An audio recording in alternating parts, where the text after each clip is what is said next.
Thanks for watching the Counsel in Brief. I'm Susan Kennedy. We're here to wrap up the news of the Montgomery County Council for this first week in April.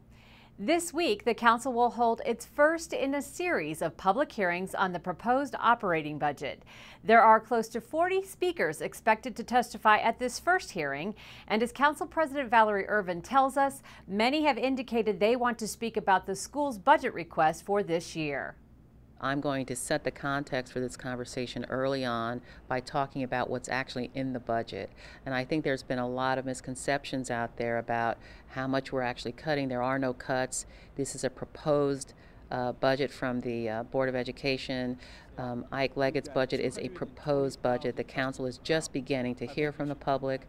We have a long way to go. So we're about 7 weeks from the end game, and I just want to set the record straight for the public about what the MCPS budget actually has in it, what's the proposal on the table, and I'm going to set that out for people right off the bat.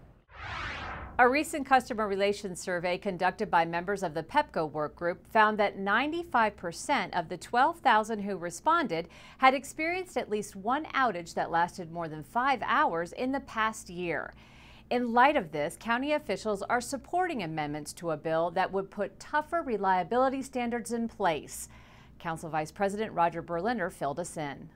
What this legislation does is give the tools to the Maryland Public Service Commission. Whether the Maryland Public Service Commission uses those tools, that's a different question. So it doesn't require penalties, it just creates a context in which the expectation is that they will be held accountable. So my hope is that the Maryland Public Service Commission, like our legislature, has gotten the message that when 95% of our people, actually 100% of our people, have been terribly affected by Pepco service, our residents and our businesses, we are talking about something on the order of $325 million in what I would call is a hidden tax on Montgomery County. If you combine that hidden tax with the returns that Pepco has earned at a time when they have so badly served us, it is something that is simply not tolerable. County Chamber of Commerce business representatives were on hand at this week's council session to discuss the impact of the economic downturn on local businesses here.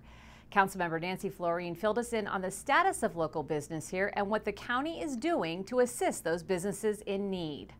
What we're hearing from the small business community is that things are not easy out there.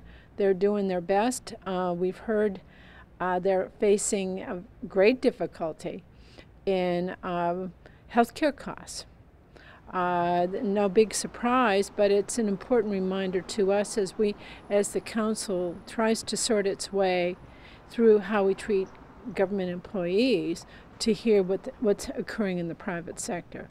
And you know, the real issue is how can we make sure all the folks who provide services to Montgomery County, either in the private sector or in the public sector, are treated decently and fairly. So we need to look at our tax policies and just our discretionary regulatory practices. Could we do a better job? Can we be fairer? Can we be more rational about how we handle the business of government? And finally, members of the Good Counsel High School football team were recognized by the council for their designation as the Washington Region's #1 team.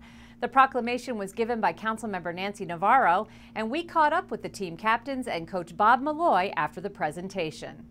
It's never too late to accept some congratulations, and like Vince said, you know, by Christmas it was kind of all over with, and now here in April, you know, it's nice to still bring it back up. It's really nice, and especially this late in the season. I mean, kind of all the awards dinners and all the individual honors and team honors are kind of over, and I don't think any of us are really ready for it to be over. It's kind of still surreal that our high school careers come to an end. So to get this honor today, I mean, it means a lot, and it's kind of something else that we can hang on to from a high school career. Well, that does it for this edition of the Council in Brief. For County Cable Montgomery, I'm Susan Kennedy. Thanks for tuning in.